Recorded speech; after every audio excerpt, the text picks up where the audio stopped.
I'm your host, Annie Bowles, and this is News du Jour.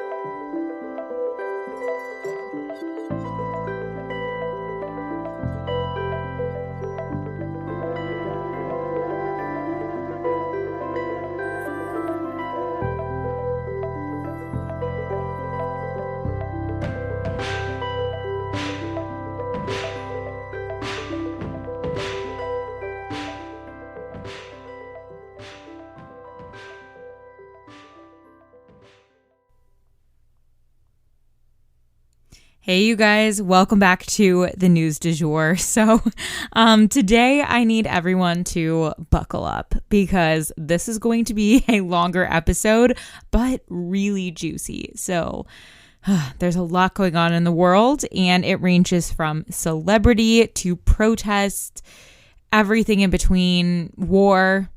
Let's dig into all of it. First up, Gigi enters the chat. So right here at the top of the episode, I actually wrote out real quick. This is not going to be quick. I wanted to touch on this, but it turns out it taps into this like larger story. And I just felt like I needed to give you guys all the pieces of the puzzle in case you don't have time to keep up with it all because hello, we all have jobs and families and lives. So I will keep up with it for you guys and break it down real quick so that you can understand what's going on. But let's dive into the Kanye West story. This is a follow-up to yesterday's story. So definitely, if you haven't listened to yesterday's episode, I would highly recommend listening to that for a framework first. But remember how yesterday I told you guys that a Vogue editor had actually walked out of Kanye's show upon seeing the infamous White Lives Matter sweatshirts? Well, her name is Gabriella Carifa Johnson, and she is a major powerhouse at Vogue, an up-and-coming star in the fashion and, journalistic world. And now everyone is going to know her name because she made it very clear that she was not a fan of Kanye's antics through a thoughtful review of his fashion show and his sweatshirts because reviewing fashion is literally her job. He then turned to social media to attack her because she didn't leave him a positive review. He made fun of her size, like a bully on a very public playground, and said that Anna Wintour would not approve of her clothing choices, despite the fact that she, in fact, works for Anna. Gigi Hadid, arguably the reigning queen of the fashion world of the moment, swung in to defend Gabriella, saying, quote, "You wish you had a percentage of her intellect. You have no idea, haha, ... If there's actually a point to any of your shit, she might be the only person who could save you. As if the honor, quote unquote, of being invited to your show should keep someone from having their own opinion, ... question mark. LOL, you're a bully and a joke, end quote." So that was coming from Gigi to Kanye. So strong words, you guys. Damn.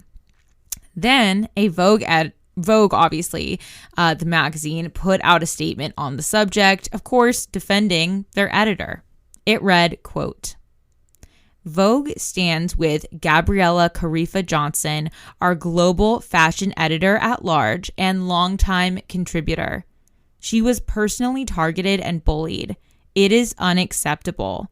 Now more than ever, voices like hers are needed, and in a private meeting with Ye today, she once again spoke her truth in a way that she felt best on her terms."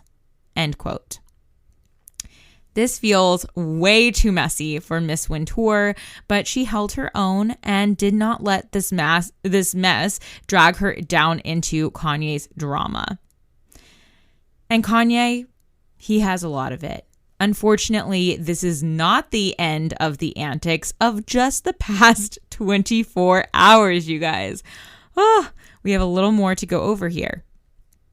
So this is a little bit separate from what went on at the fashion show, but because it happened in the past day, I wanted to go ahead and throw it in with this update.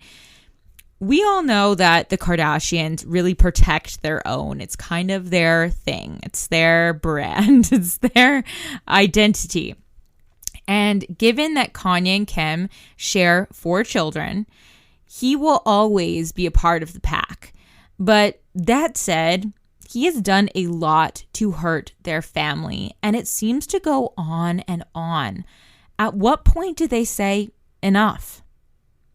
Kendall Jenner seems to be good friends with the Hadid sisters, and now that Gigi is openly criticizing Kanye, things are really heating up. Behind the scenes, there's this whole debate on whether or not the West children should attend a normal private school or Kanye's freeform Donda Academy, quote unquote, named after his mother. And Kanye seems to be implying that he was not invited to his children's birthday parties. This continues to be brought up over and over again. So we now actually have shots fired from within the Kardashian clan. Here is what Miss Khloe herself had to say to Kanye. Quote, "Ye, I love you. I don't want to do this on social media, but you, in all caps, keep bringing it here. You are the father of my nieces and nephews, and I'm trying to be respectful, but please stop tearing Kimberly down and using our family when you want to deflect. Again, with the birthday narrative. Enough already. We all know the truth, and in my opinion, everyone's tired of it. You know exactly where your children are at all times, and you, in all caps, wanted separate birthdays. I have seen all of the texts to prove it. And when you changed your mind and wanted to attend, you came. Like you have pointed out yourself, she is the one taking care of your kids 80% of the time. Please leave her and the family out of it so that the kids can be raised peacefully.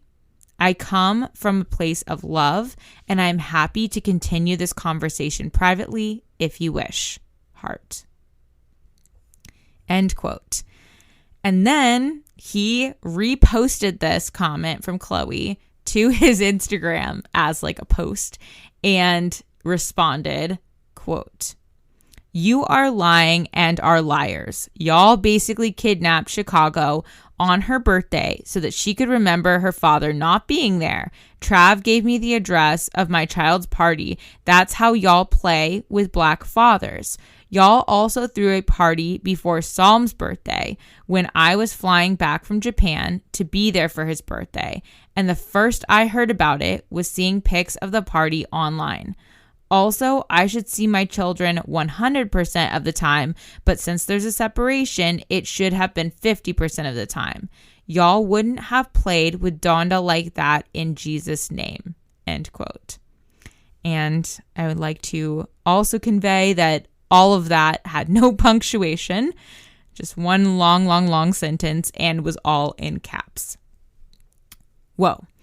So there's been a lot of drama in the past 24 hours, but welcome to Kanye land. I'm not sure how or if any of this gets resolved, but there's a lot of bad blood going around, and maybe I should say a hint of karma. My Swifties will feel me on this. I'm sorry, I'm biased. There's been a long beef between Taylor and Kanye, and rumor has it that she's actually teaming up with Drake to release a song roasting him. And with her new album set to come out on Kim Kardashian's birthday, October 21st, I believe, she has us all on pins and needles. So bust out the popcorn, you guys. We're just getting started. Okay, now back to the real world. Anywho, we have more serious news to go over and, dare I say, more important news. I just wanted to recap all of that for you guys so it can exist somewhere. So when you guys are confused, you have a roadmap of all of the drama. Anyway, in Iran, let's go over to Iran and a more serious subject. The third week of protests are roaring onward.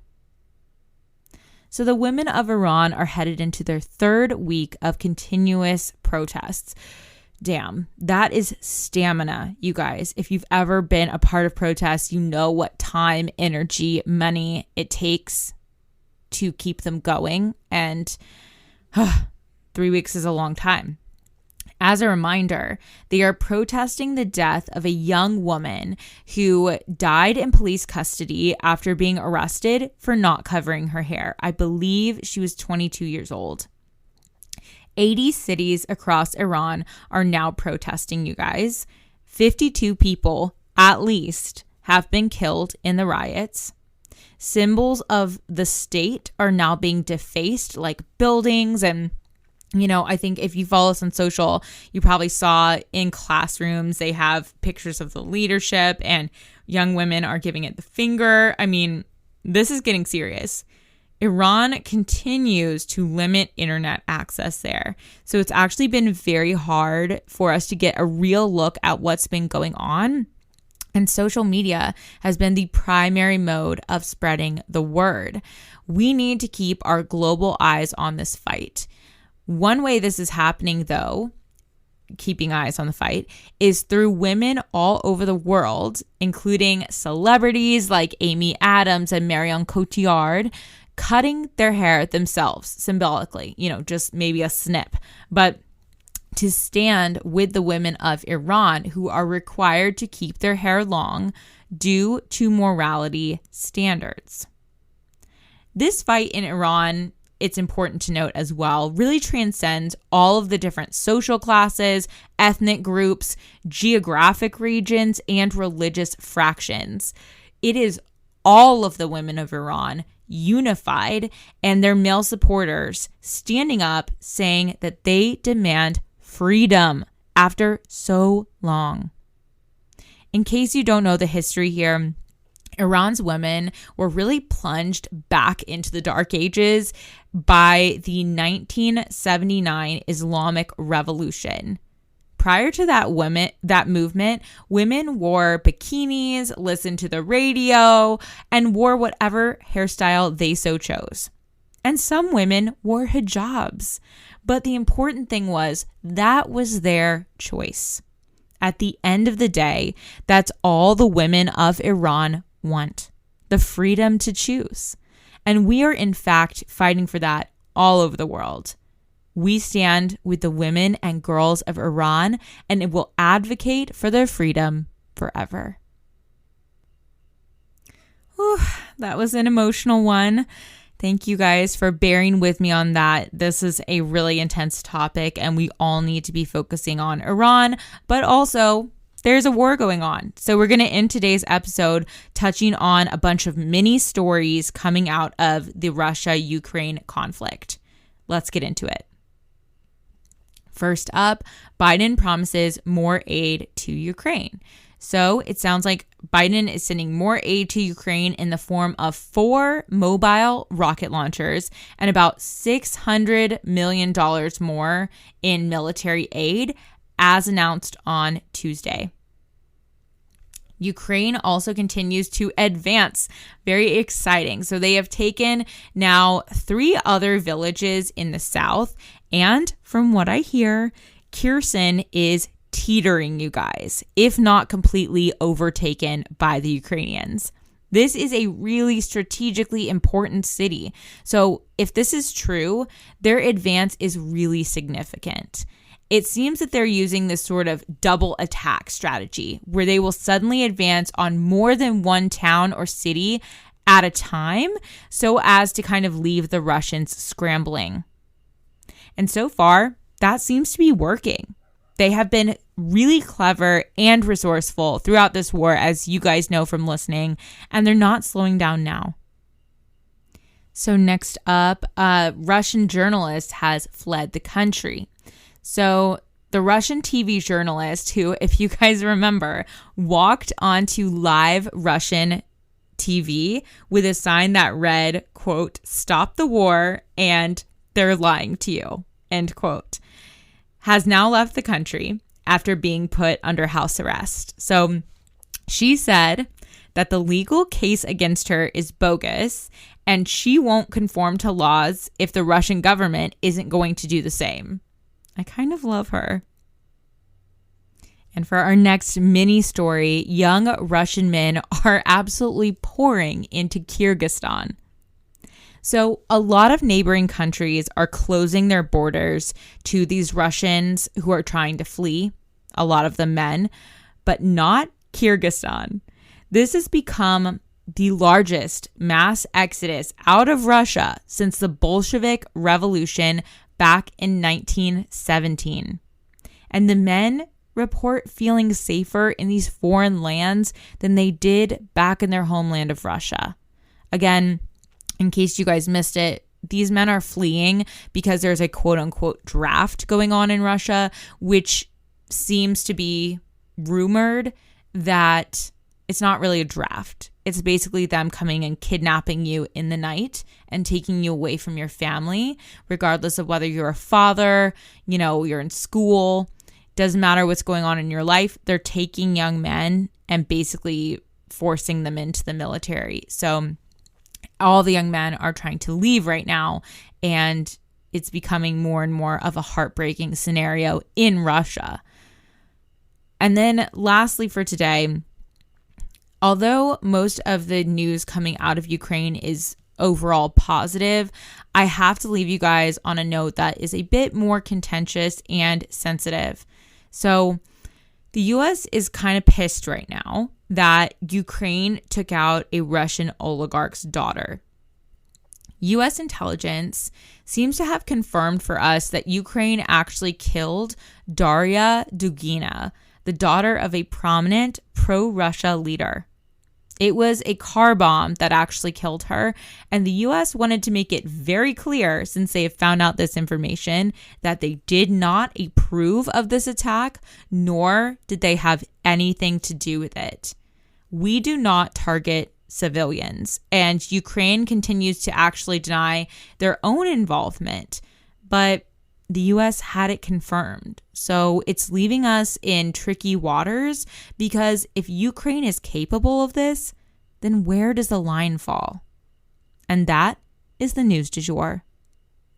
Today, I wanted to leave you guys with the quote, "Don't let yesterday use up too much of today."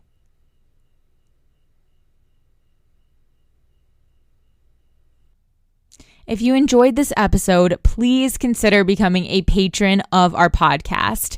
For $7.99 a month, you can unlock tons of perks like breaking news text messages so that you're never out of the loop. Tons of bonus episodes are already up there ready for you to binge, and a discussion board full of networking opportunities and much more. Go to www.patreon.com/sugarfree media today to become a patron. This is the best way to support our show. Our patrons make News du Jour possible. But a couple other ways to support our podcast are rate and review on whatever podcast platform you use to listen, share on your social media, you have influence, tell your friends, family, and colleagues that you love News du Jour and why you listen. You can also follow us on social media under sugarfreemedia.co on Instagram, just sugarfreemedia, all one word, on TikTok, and sugarfree_media on Twitter. We also have a weekend newsletter called Dreamers Digest that's full of dreamy content recommendations for your weekend and a life update from yours truly. Sign up today on our website, www.sugarfreemedia.co. Our music is by Joey Lavoie and Nicholas Foster. Our cover art is by Hannah Pierce Photography. Our Sugar Free Media logo is by Catherine Jesic Designs. Any twinkling or little footsteps you might hear in the background are by my dog, Rhett. He's a rescue pup and always records with me. We appreciate you listening and look forward to telling you about the news again next time on News du Jour.